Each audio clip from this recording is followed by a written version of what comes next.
Bugün dövmə xəmirlə tofka pirajkisi hazırlayacağım. Ətli pirajki. 200 mg-lıq stəkandan 6 stəkan un götürmüşəm. Onun üzərinə yumşaldılmış 400 qram yağ əlavə etdim. Şimdi əlimlə bunları umac edəcəm.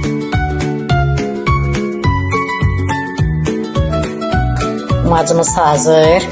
Şimdi üzərinə bir dolu çay qaşığı duz əlavə etdik. Şimdi qarışdıraq.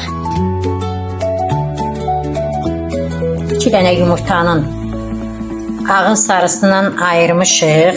2 dənə yumurtanın sarısını əlavə edək ortasına. Başqa qabartma tozumuzu əlavə edək.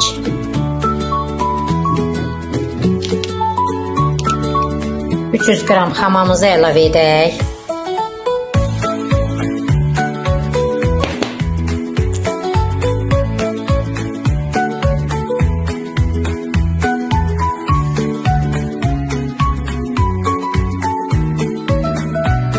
Pirajkinin qıymasını qoydum pişməyə. Heç mən su əlavə etmirəm. Əti tökdüm tavaya. Özü su buraxdı. Biraz toğlansın. Sonra tuzun istiyorsun, hamısını əlavə edəcəm.